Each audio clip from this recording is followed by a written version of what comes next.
पूज्याय राघवेन्द्राय सत्यधर्मरताय च भजतां कल्पवृक्षाय नमतां कामधेनवे ದುರ್ವಾದಿದ್ವಂತರವೇ ವೈಷ್ಣವೇಂದಿವರೆಂದವೇ ಶ್ರೀ ರಾಘವೇಂದ್ರ ಗುರುವೇ ನಮೋ ಅತ್ಯಂತ ದಯಾಳುವೆ. ಎಲ್ಲಿಗೂ ನಮಸ್ಕಾರ. ರಾಯರ ಆರಾಧನೆ ಯೂಟ್ಯೂಬ್ ಚಾನಲ್ಗೆ ತಮ್ಮೆಲ್ಲರಿಗೂ ಆತ್ಮೀಯವಾದ ಸ್ವಾಗತ. ಇನ್ನೊಂದು ವಾರದಲ್ಲಿ ರಾಯರು ಆರಾಧನೆ ಬಂದೇ ಬಿಡ್ತು. ಆಗಸ್ಟ್ 10, 11, 12 ರಾಯರು ಆರಾಧನೆ ಇದೆ. ಈ 3 ದಿನಗಳ ಕಾಲ. ಆಗಸ್ಟ್ 10ನೇ ತಾರೀಕು ಭಾನುವಾರ ರಾಯರದು ಪೂರ್ವಾರಾಧನೆ ಇದೆ. ಆಗಸ್ಟ್ 11ನೇ ತಾರೀಕು ಮಧ್ಯಾರಾಧನೆ ಇದೆ. ಆಗಸ್ಟ್ 12ನೇ ತಾರೀಕು ಉತ್ತರಾರಾಧನೆ ಇದೆ. ಈ ಒಂದು ಆರಾಧನೆ ದಿನಗಳಲ್ಲಿ 3 ದಿನವೂ ಕೂಡ ರಾಯರು ಪೂಜೆಯಲ್ಲಿ ಏನಾದರೂ ಒಂದು ನೈವೇದ್ಯನ ನಾವು ಸಮರ್ಪಿಸಲೇಬೇಕು ರಾಯರಿಗೆ. ಯಾವುದೇ ಒಂದು ಪೂಜೆನೇ ಆಗಿರ್ಬೋದು, ಯಾವುದೇ ಒಂದು ಒಳ್ಳೆಯ ಶುಭಾರಂಭ ಆಗಿರ್ಬೋದು, ಯಾವುದೇ ಒಂದು ಕಾರ್ಯಕ್ರಮ ಆಗಿರ್ಬೋದು, ದೇವ್ರ ಕಾರ್ಯಕ್ರಮ ಆಗಿರ್ಬೋದು, ನೈವೇದ್ಯ ಇಲ್ಲದೆ ಮಾಡಿದಂತಹ ಪೂಜೆ ಯಾವತ್ತಿಗೂ ಕೂಡ ದೇವರಿಗೆ ಸಲ್ಲಲ್ವಂತೆ. ಹಾಗಾಗಿ ಈ ಒಂದು 3 ದಿನಗಳ ಕಾಲ ಏನು ರಾಯರು ಆರಾಧನೆ ಮಾಡ್ತೀವಿ, ರಾಯರು ತುಂಬ ಇಷ್ಟಪಟ್ಟು ತಿಂತಿದ್ದಂತಹ ಮತ್ತು ಮಧ್ವ ಸಂಪ್ರದಾಯದಲ್ಲಿ ಪ್ರತಿಯೊಂದು ಶುಭ ಸಮಾರಂಭದಲ್ಲೂ ಕೂಡ ಈ ಒಂದು ಸಿಹಿ ತಿನಿಸುಗಳನ್ನ ಮಾಡ್ತಾರೆ. ಆ ಒಂದು ಸಿಹಿ ತಿನಿಸು ಯಾವುದು ಅಂತ ಅಂದ್ಬಿಟ್ಟು ಈ ಒಂದು ವಿಡಿಯೋನಲ್ಲಿ ತಿಳಿಸ್ಕೊಡ್ತೀನಿ. ಈ ಒಂದು ವಿಡಿಯೋನಲ್ಲಿ ಒಂದು ತಿಳಿಸ್ಕೊಡ್ತೀನಿ. ಅಂದರೆ ಇದನ್ನು ನೀವು ಪೂರ್ವಾರಾಧನೆ ದಿನ ಮಾಡ್ಕೊಬೋದು. ಮಧ್ಯಾರಾಧನೆ ದಿನ ಯಾವ ಒಂದು ಸಿಹಿ ತಿನಿಸು ಮಾಡಬೇಕು ಅನ್ನೋದನ್ನು ಕೂಡ ತಿಳಿಸ್ಕೊಡ್ತೀನಿ. ಮತ್ತು ಹಾಗೆ ಉತ್ತರಾರಾಧನೆ ದಿನವೂ ಕೂಡ ಯಾವ ಒಂದು ನೈವೇದ್ಯನ ಮಾಡಬೇಕು ಅನ್ನೋದನ್ನು ತಿಳಿಸ್ಕೊಡ್ತೀನಿ. ನಾನು ಇವಾಗ ಏನು ಈ ಒಂದು 3 ನೈವೇದ್ಯನ ತೋರಿಸ್ಕೊಡ್ತೀನಿ. ಆ ಒಂದು ನೈವೇದ್ಯ ಮಧ್ವ ಸಂಪ್ರದಾಯದಲ್ಲಿ ಪ್ರತಿಯೊಂದು ಕಾರ್ಯದಲ್ಲೂ ಸಹ, ಪ್ರತಿಯೊಂದು ಶುಭ ಸಮಾರಂಭದಲ್ಲೂ ಸಹ ಈ ಒಂದು ನೈವೇದ್ಯ ಇದ್ದೇ ಇರುತ್ತೆ. ನೀವು ಎಲ್ಲಾದರೂ ನೋಡಿರ್ಬೋದು, ಯಾವುದಾದ್ರೂ ಬ್ರಾಹ್ಮಣರ ಒಂದು ಶುಭ ಸಮಾರಂಭಗಳಲ್ಲಿ ಪಾಲ್ಗೊಂಡಾಗ ಈ ಒಂದು ಸಿಹಿ ಅನ್ನೋದು ಇದ್ದೇ ಇರುತ್ತೆ. ಮತ್ತು ಇನ್ನೊಂದು ನಾನು ತೋರಿಸುವಂತಹ ಒಂದು ಪದಾರ್ಥ ಇದ್ದೇ ಇರುತ್ತೆ, ಮಿಸ್ ಆಗಿರಲ್ಲ. ಹಾಗಾಗಿ ಈ ಒಂದು ನೈವೇದ್ಯನ ನಾವು ರಾಯರಿಗೆ ಸಮರ್ಪಿಸಿದಾಗ ರಾಯರ ಒಂದು ಕೃಪೆಗೆ ಪಾತ್ರರಾಗ್ತಾ ಹೋಗ್ತಾ ಇರ್ತೀವಿ ನಾವು. ಹಾಗೆ ಇನ್ನೂ ಒಂದು ಏನಪ್ಪ ಅಂತಂದರೆ, ನಾನು ಇವಾಗ ತೋರಿಸ್ಕೊಡುವಂತಹ ನೈವೇದ್ಯನ ನೀವು ಮಾಡಬೇಕು ಅನ್ನೋದು ಏನಿಲ್ಲ. ನಿಮ್ಮ ಶಕ್ತಿಗೆ, ಅಂದರೆ ನಿಮ್ಗೆ ಏನಾದರೂ ಆಯಿತು ಅಂತಂದರೆ ಮಾಡಿ, ಇಲ್ಲ ಇದೇ ನೈವೇದ್ಯನೇ ನೀವು ಮಾಡಬೇಕು, ಇದೇ ನೈವೇದ್ಯನೇ ನೀವು ಮಾಡಿರಬೇಕು ಅನ್ನೋ ಒಂದು ಏನೂ ಇದಿಲ್ಲ. ನಿಮ್ಗೆ ಸಾಧ್ಯ ಆಯಿತು ಅಂತಂದರೆ ಮಾಡಿ, ಸಾಧ್ಯ ಆಗಿಲ್ಲ ಅಂತಂದರೆ 1 ಲೋಟ ಹಾಲನ್ನು ಕಾಯಿಸಿ ಅದನ್ನು ಆರಿಸಿ ಉಗುರು ಬೆಚ್ಚಗಿರೋ ಹಾಲನ್ನ ಸಕ್ಕರೆ ಹಾಕ್ತೇನೆ ನೈವೇದ್ಯಕ್ಕೆ ಇಟ್ಟು ಹಾಲು ಹಣ್ಣು ನೈವೇದ್ಯನ ಕೂಡ ನೀವು ಮಾಡ್ಬೋದು. ಆದರೆ ನಮ್ಮ ಒಂದು ಭಕ್ತಿನ ನಾವು ಹೇಗೆ ತೋರಿಸ್ತೀವಿ ಅಂತಂದರೆ, ನಾವೇನು ಹೂವು ಹಾಕಿ ಪೂಜೆಗಳನ್ನ ಮಾಡ್ತೀವಿ, ಆ ಒಂದು ರೂಪದಲ್ಲಿ ನಾವು ದೇವರಿಗೆ ಭಕ್ತಿನ ತೋರಿಸ್ತೀವಿ. ನಮ್ಮ ಒಂದು ಪ್ರೀತಿನ ನಾವು ಯಾವ ರೀತಿ ವ್ಯಕ್ತಪಡಿಸ್ತೀವಿ ಅಂತಂದರೆ, ನಾವು ಯಾವ ರೀತಿ ನೈವೇದ್ಯಗಳನ್ನ ಮಾಡಿರ್ತೀವಿ ರಾಯರಿಗೆ, ಆ ಒಂದು ರೀತಿಯಲ್ಲಿ, ಆ ಒಂದು ಮಾರ್ಗದಲ್ಲಿ ನಮ್ಮ ಒಂದು ಪ್ರೀತಿ ಮತ್ತು ಭಕ್ತಿನ ದೇವರಲ್ಲಿ ಸಮರ್ಪಿಸ್ಕೊಳ್ತೀವಿ. ಆ ಒಂದು ಪ್ರೀತಿ ಮತ್ತು ಭಕ್ತಿನ ನಾವು ತೋರಿಸ್ಕೊಳ್ಳೋದೇ ಒಂದು ಪೂಜೆ, ಇನ್ನೊಂದು ನೈವೇದ್ಯದ ಮೂಲಕನೇ ನಾವು ತೋರಿಸ್ಕೊಬೇಕಾಗಿರುತ್ತೆ. ಹಾಗಾಗಿ ಈ ಒಂದು ನೈವೇದ್ಯನ ನಾನು ತೋರಿಸ್ಕೊಡ್ತೀನಿ ಯಾವುದು ಅಂತ ಅಂದ್ಬಿಟ್ಟು ಇವತ್ತು 1 ತೋರಿಸ್ಕೊಡ್ತೀನಿ. ಈ ಒಂದು ವಿಡಿಯೋನಲ್ಲಿ 1 ತೋರಿಸ್ಕೊಡ್ತೀನಿ. ಇನ್ನು ನೆಕ್ಸ್ಟ್ ವಿಡಿಯೋನಲ್ಲಿ ನಾನು ತೋರಿಸ್ಕೊಡ್ತೀನಿ ಇನ್ನೂ 2 ನೈವೇದ್ಯ ಯಾವ್ದು ಮಾಡ್ಬೋದು ಅಂತ ಅಂದ್ಬಿಟ್ಟು. ಇವತ್ತು ತೋರಿಸೋಂಥ ನೈವೇದ್ಯನ ನೀವು ಪೂರ್ವಾರಾಧನೆ ದಿನ ಮಾಡ್ಕೊಬೋದು. ಇನ್ನು 2 ತೋರಿಸೋದನ್ನು ಆಮೇಲೆ ರಾಯರು ತುಂಬ ಇಷ್ಟಪಟ್ಟು ತಿಂತಿದ್ದಂತಹ ಇನ್ನೂ ಒಂದು ನೈವೇದ್ಯ ಇದೆ. ಆ ಒಂದು ನೈವೇದ್ಯನ ನಾನು ಮಧ್ಯಾರಾಧನೆ ದಿನ ನೀವು ಮಾಡ್ಕೊಬೋದು. ಆ ಒಂದು ನೈವೇದ್ಯನ ಕೂಡ ನಾನು ತೋರಿಸ್ಕೊಡ್ತೀನಿ. ಮತ್ತು ಇನ್ನು ನೆಕ್ಸ್ಟ್ 2 ಏನು ತೋರಿಸ್ಕೊಡ್ತೀನಿ, ಆ ಒಂದು ನೈವೇದ್ಯ ಯಾರಿಗೆಲ್ಲ ಗುರುಬಲ ಇರಲ್ವೋ ಅಂಥವರು ರಾಯರಿಗೆ ಪ್ರತಿ ಗುರುವಾರ ಆಗಿರ್ಬೋದು, ಅಥವಾ ಈ ಥರ ಆರಾಧನೆ ಒಂದು ಸಮಯದಲ್ಲಿ ನೀವು ನೈವೇದ್ಯನ ಮಾಡಿ ಸಮರ್ಪಿಸಿ, ನಿಮ್ಮ ಮನೆಗೆ ಯಾರಾದರೂ ಬಂದಾಗ, ಅಂದರೆ ನೆಂಟರು ಏನಾದರೂ ನೀವು ಆರಾಧನೆಗೆ ಇನ್ವೈಟ್ ಮಾಡಿದ್ರಿ ಅಂತಂದರೆ ಅಂಥವ್ರಿಗೆ ಬಂದಾಗ ನೀವೊಂದು ಆ ಒಂದು ನೈವೇದ್ಯ ಮಾಡಿರೋದನ್ನ ದೇವ್ರಿಗೆ ಸಮರ್ಪಿಸಿ ಅವ್ರಿಗೆ ಪ್ರಸಾದದ ಮೂಲಕ ಕೊಟ್ರಿ ಅಂತಂದರೆ ನಿಮಗೆ ಗುರುಬಲ ಏನಿರಲ್ಲ, ಆ ಗುರುಬಲ ಅನ್ನೋದು ಬರುತ್ತೆ. ನಾನು ಮುಂದಿನ ವಿಡಿಯೋನಲ್ಲಿ ತೋರಿಸ್ಕೊಡುವಂತಹ ನೈವೇದ್ಯನ ನೀವು ಮಾಡಿ ರಾಯರಿಗೆ ಸಮರ್ಪಿಸಿದ್ರಿ ಅಂತಂದರೆ, ಪೂರ್ವಾರಾಧನೆ ದಿನ ಮಾಡುವಂತಹ ನೈವೇದ್ಯನ ನಾನು ಇವತ್ತು ಹೇಗೆ ಮಾಡೋದು ಅನ್ನೋದು ತೋರಿಸ್ಕೊಡ್ತೀನಿ, ಬನ್ನಿ. ಈ ಒಂದು ಸಿಹಿ ತಿನಿಸು ಮಾಡೋದಕ್ಕೆ ಜಾಸ್ತಿ ಏನು ಪದಾರ್ಥಗಳು ಬೇಕಾಗಿಲ್ಲ, ಇಷ್ಟೇ ಬೇಕಾಗಿರೋದು. 1 ಕಪ್ ಹೆಸರುಬೇಳೆ ತೊಗೊಂಡಿದ್ದೀನಿ. ಅದಕ್ಕೆ 1 ಕಪ್ಪಲ್ಲಿ ಏನು ಹೆಸರುಬೇಳೆ ತೊಗೊಂಡಿದ್ದೀನಿ ಅದ್ರ 2ರಷ್ಟು ಬೆಲ್ಲ ತೊಗೊಂಡಿದ್ದೀನಿ. ಮತ್ತು 1 ಕಪ್ಪು ದೊಡ್ಡ ಕಪ್ಪಲ್ಲಿ ತೆಂಗಿನಕಾಯಿ ತೊಗೊಂಡಿದ್ದೀನಿ, ಇದು ಹಸಿ ತೆಂಗಿನಕಾಯಿ.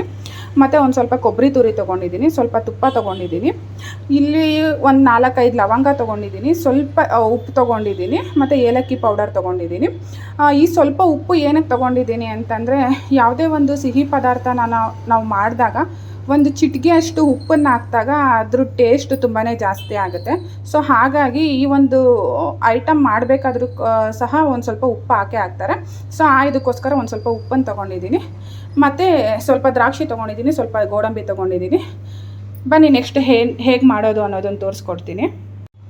ಮತ್ತು ಇನ್ನೊಂದು ವಿಷಯ, ನಾವು ತೆಂಗಿನಕಾಯಿನ ಏನು ತೊಗೊಂಡಿರ್ತೀವಿ, ನಾವು ಈ ಒಂದು ರೆಸಿಪಿನ ಮಾಡಬೇಕಾದ್ರೆ ನಮ್ಮ ಮನೆಗಳಲ್ಲಿ ಸುಮ್ಮನೆ ಮಾಡಬೇಕು ಅಂತಿದ್ವಿ ಅಂತಂದರೆ ಈ ತೆಂಗಿನಕಾಯಿ ಮತ್ತು ಸ್ವಲ್ಪ ಗಸಗಸೆ ಹಾಕಿ ಪೇಸ್ಟ್ ಮಾಡಿ ಹಾಕ್ಬಿಡ್ತೀವಿ.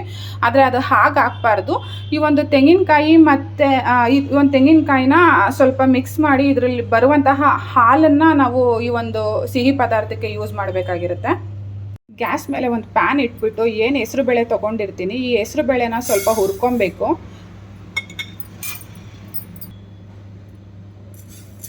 ಸಣ್ಣ ಊರಿನಲ್ಲೇ ಸ್ವಲ್ಪ ಕೆಂಪಗಾಗೋ ರೀತಿಯಲ್ಲಿ ಹೆಸರುಬೇಳೆನ ಹುರ್ಕೊಳ್ಳಿ. ಜಾಸ್ತಿ ಸೀದ್ಸಕ್ಕೇನು ಹೋಗಬೇಡಿ.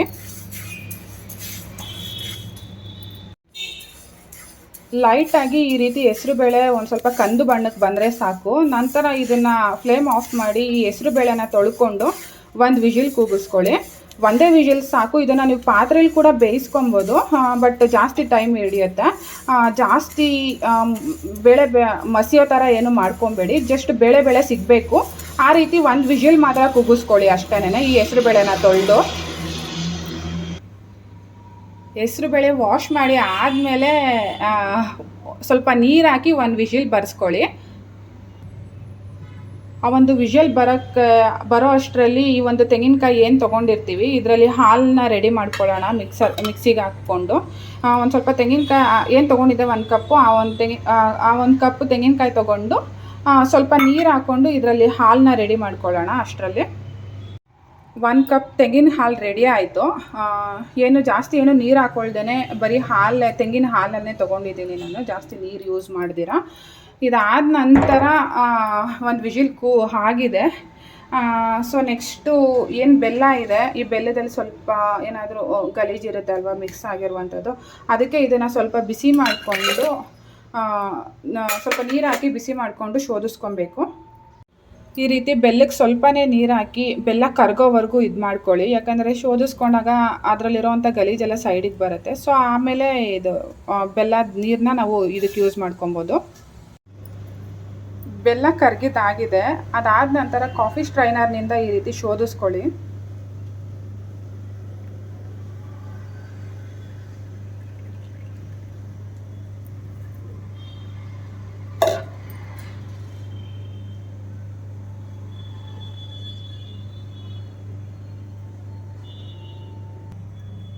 ನೋಡಿ ಬೆಲ್ಲದಲ್ಲಿ ಎಷ್ಟು ಗಲೀಜಿದೆ. ಅದಕ್ಕೆ ಹೇಳೋದು, ಯಾವುದೇ ಒಂದು ಸ್ವೀಟ್ ಮಾಡಬೇಕಾದ್ರೂ ಅಥವಾ ನೈವೇದ್ಯ ಮಾಡಬೇಕಾದ್ರೂ ಮೊದಲು ಬೆಲ್ಲನ ಸ್ವಲ್ಪ ನೀರಾಗಿ ಕರಗಿಸ್ಕೊಂಡು ಈ ಥರ ಕಾಫಿ ಸ್ಟ್ರೈನರ್ನಲ್ಲಿ ಸ್ಟ್ರೈನ್ ಮಾಡ್ಕೊಬೇಕಾಗುತ್ತೆ. ಹೆಸರುಬೇಳೆ ಈ ರೀತಿ ಬೆಂದಿದೆ. ಈ ರೀತಿ ಬೇಳೆನೇ ಇರಬೇಕು ಈ ಒಂದು ಸಿಹಿ ಮಾಡಬೇಕಾದ್ರೆ.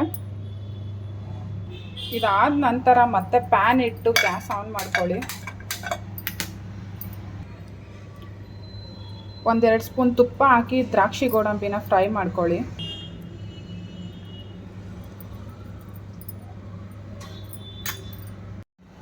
ತುಪ್ಪ ಕಾಯ್ದ ನಂತರ ಫಸ್ಟ್ ಗೋಡಂಬಿನ ಹಾಕಿ ಫ್ರೈ ಮಾಡ್ಕೊಳ್ಳಿ.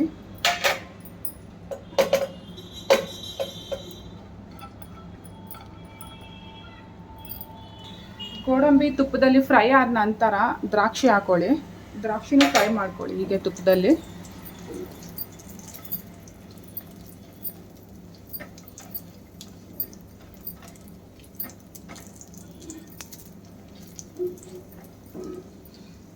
ಈ ಥರ ದ್ರಾಕ್ಷಿನೂ ಫ್ರೈ ಆದ ನಂತರ ಏನು ಕೊಬ್ಬರಿ ತುರಿ ತೊಗೊಂಡಿದ್ದೀವಿ ಈ ಕೊಬ್ಬರಿ ತುರಿನೂ ತುಪ್ಪದಲ್ಲಿ ಸ್ವಲ್ಪ ಫ್ರೈ ಮಾಡ್ಕೊಳ್ಳಿ.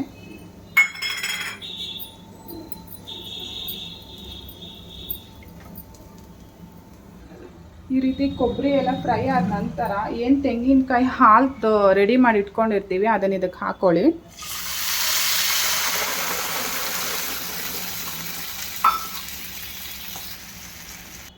ಈ ಥರ ಹಾಲು ಕುದೀತಾ ಇರಬೇಕಾದ್ರೆ ಏನು ಬೆಲ್ಲನೂ ಕೂಡ ಕರಗಿಸಿ ಶೋಧಿಸಿ ಇಟ್ಕೊಂಡಿದ್ದೀವಿ ಅದನ್ನು ಕೂಡ ಹಾಕ್ಕೊಳ್ಳಿ.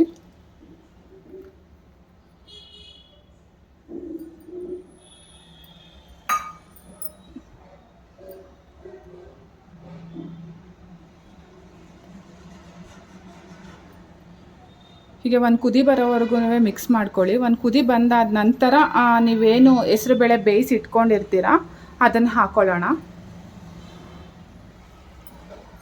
ಈ ರೀತಿ ಇದು ಏನು ಹಾಕಿದ್ವಿ, ಸಾರಿ, ತೆಂಗಿನಕಾಯಿ ಹಾಲು ಮತ್ತು ಬೆಲ್ಲ ಹಾಕಿ ಕುದೀತಾ ಇರಬೇಕಾದ್ರೆ ಈ ಒಂದು ಹೆಸ್ರುಬೇಳೆ ಏನು ಬೇಯಿಸಿಟ್ಕೊಂಡಿರ್ತೀವಿ ಅದನ್ನು ಕೂಡ ಹಾಕಿ ಮಿಕ್ಸ್ ಮಾಡ್ಕೊಳ್ಳಿ.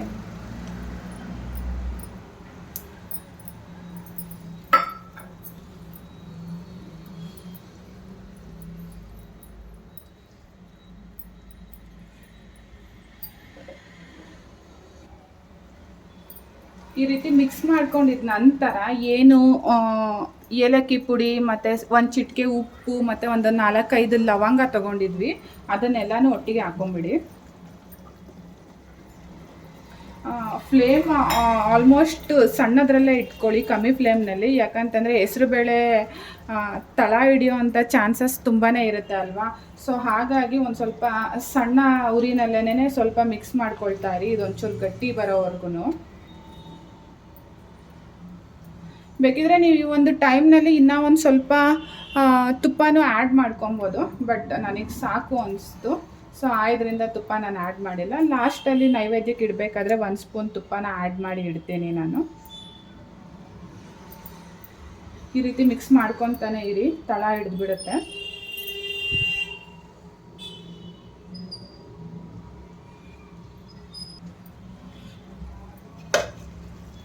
ಈ ರೀತಿ ಗಟ್ಟಿ ಆಗುತ್ತೆ. ಸ್ವಲ್ಪ ಹೊತ್ತು ಒಂದು 2 ಮಿನಿಟ್ಸ್ ನಾನು ಲಿಡ್ ಕ್ಲೋಸ್ ಮಾಡಿ ಬಿಟ್ಟಿದ್ದೆ. ಈ ರೀತಿ ಗಟ್ಟಿ ಆಗಿದೆ ಅಂತ ಗೊತ್ತಾದಾಗ ಇದು ಆಗಿದೆ ಅಂತ ಅರ್ಥ. ಆವಾಗ ಗ್ಯಾಸ್ ಫ್ಲೇಮ್ನ ಆಫ್ ಮಾಡ್ಕೊಳ್ಳಿ. ಆಫ್ ಮಾಡಿ ಒಂದು ತುಳಸಿ ದಳ ಇಟ್ಟು ನೈವೇದ್ಯಕ್ಕೆ ಸಮರ್ಪಿಸ್ಕೊಳ್ಳಿ ನೀವು.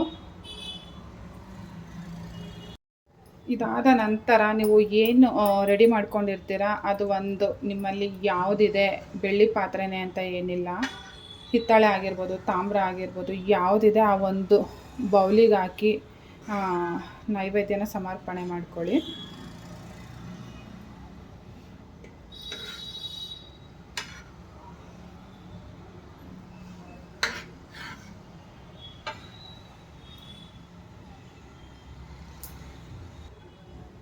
ತುಳಸಿ ದಳ, ಯಾವ ಒಂದು ಪರಮಾತ್ಮನಿಗೆ ಏನು ನೈವೇದ್ಯ ಸಮರ್ಪಣೆ ಮಾಡ್ತೀರಾ, ಈ ಒಂದು ತುಳಸಿ ದಳ ಇಲ್ಲದೇ ನೀವು ನೈವೇದ್ಯನ ಸಮರ್ಪಣೆ ಮಾಡಿದ್ರಿ ಅಂತಂದರೆ ಆ ಒಂದು ನೈವೇದ್ಯ ಭಗವಂತನಿಗೆ ಸ್ವೀಕಾರ ಆಗಲ್ಲ. ಹಾಗಾಗಿ ಯಾವ ಒಂದು ನೈವೇದ್ಯ ಮಾಡಿದ್ರಿ ಅಂತಂದರೂ ತುಳಸಿ ದಳ ಇಟ್ಟೇನೆ ದೇವ್ರಿಗೆ ಸಮರ್ಪಣೆ ಮಾಡಿ.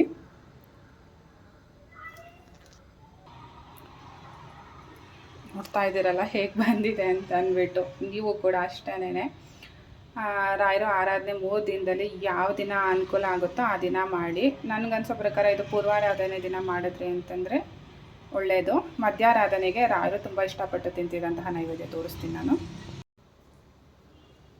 ಈಗ ನಾನು ಏನು ನೈವೇದ್ಯ ರೆಡಿ ಮಾಡ್ಕೊಂಡಿದ್ದೀನಿ, ಇದು ಹೆಸರೇ ಹೇಳಿರಲಿಲ್ಲ ನಾನು ಆ್ಯಕ್ಚುಲಿ.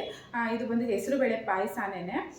ನಮ್ಮಲ್ಲಿ ಏನು ಮಾಡ್ತೀವಿ ಅಂತಂದರೆ ಹೆಸರುಬೇಳೆ ಪಾಯಸ ಮಾಡಬೇಕಾದ್ರೆ ತೆಂಗಿನಕಾಯಿ ಮತ್ತು ಗಸಗಸೆ ಏನು ಬರುತ್ತೆ ಅದನ್ನು ರುಬ್ಬಿ ಕ್ಲೀನಾಗಿ, ಅಂದರೆ ಫುಲ್ಲು ಪೇಸ್ಟ್ ಆಗೋ ರೀತಿಯಲ್ಲಿ ರುಬ್ಬಿ ಮಿಕ್ಸ್ ಮಾಡ್ತೀವಿ. ಬಟ್ ಮಧ್ವ ಸಂಪ್ರದಾಯದಲ್ಲಿ ಮಾಡಬೇಕಂದ್ರೆ ಆ ಒಂದು ರೀತಿಯಲ್ಲಿ ಮಾಡಲ್ಲ. ತೆಂಗಿನಕಾಯಿ ಹಾಲು ಏನಿರುತ್ತೆ, ತೆಂಗಿನಕಾಯಿನ ರುಬ್ಬಿ ಹಾಲನ್ನು ತೆಗೆದು ಹಾಕ್ತಾರೆ. ಈ ಒಂದು ನೈವೇದ್ಯ ಯಾವ ಒಂದು ಶುಭ ಸಮಾರಂಭದಲ್ಲೂ ಕೂಡ ಮಧ್ವ ಸಂಪ್ರದಾಯದಲ್ಲಿ, ಮಧ್ವ ಮತದಲ್ಲಿ ಮಾಡಿರ್ತಾರೆ. ನೀವೆಲ್ಲ ಬ್ರಾಹ್ಮಣಗಳಿಗೆ ಊಟಕ್ಕೆ ಹೋದಾಗ ಹಿಂದೆನೂ ಹೇಳಿದ್ದೀನಿ ನಾನು, ನೀವು ಅಬ್ಸರ್ವ್ ಮಾಡಿ. ಇಷ್ಟು ದಿನ ಅಬ್ಸರ್ವ್ ಮಾಡಿಲ್ಲ ಅಂತಂದರೆ ಇನ್ನು ಮುಂದಕ್ಕಾದ್ರೂ ಅಬ್ಸರ್ವ್ ಮಾಡಿ ಈ ಒಂದು ಸಿಹಿನ ಮಾಡಿರ್ತಾರೆ.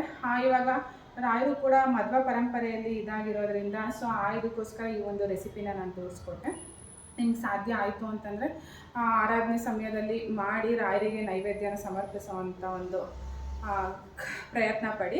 ಸಾಧ್ಯ ಆಗಿಲ್ಲ ಅಂತಂದ್ರೂ ಪರವಾಗಿಲ್ಲ, ನಿಮ್ಮ ಮನೇಲಿ ಏನಿದೆ ಹಣ್ಣು ಹಾಲು ಅದನ್ನೇ ಇಟ್ಟು ನೀವು ನೈವೇದ್ಯ ಸಮರ್ಪಣೆ ಮಾಡಿ ರಾಯರು ಆರಾಧನೆನ ನೀವು ಮಾಡ್ಕೊಳ್ಳಿ ಅಂತ ಹೇಳ್ತೀನಿ ನಾನು ತೋರಿಸಿದ್ನೆಲ್ಲ ಮಾಡಬೇಕು ಅನ್ನೋದೇನಿಲ್ಲ. ನಿಮ್ಮ ಅನುಕೂಲಕ್ಕೆ ತಕ್ಕಂತೆ ನಿಮ್ಗೆ ಹೇಗೆ ಅನಿಸುತ್ತೋ ಮಾಡಿ. ಇನ್ನೊಂದು ಏನಂತಂದರೆ, ನಮ್ಮ ಒಂದು ಇವಾಗ ನಾವು ಒಬ್ಬ ಮನುಷ್ಯನಿಗೆ ನಾವು ನಮ್ಮ ಒಂದು ಪ್ರೀತಿನ ತೋರಿಸ್ಕೊಬೇಕು ಅಂತಂದರೆ ಅದೊಂದು ಮಾತಿನ ಮೂಲಕ ಎಕ್ಸ್ಪ್ರೆಸ್ ಮಾಡ್ತೀವಿ. ಇಲ್ಲಾಂದರೆ ಅವ್ರಿಗೆ ಇಷ್ಟ ಆಗಿರೋದನ್ನು ಒಂದು ಮಾಡಿ ತೋರಿಸೋದ್ರ ಮೂಲಕ ನಾವು ಒಂದು ಎಕ್ಸ್ಪ್ರೆಸ್ ಮಾಡ್ಕೊತೀವಿ. ಆದರೆ ದೇವ್ರುಗಳಿಗೆ ನಾವು ನಮ್ಮ ಒಂದು ಭಕ್ತಿ ಪ್ರೀತಿನ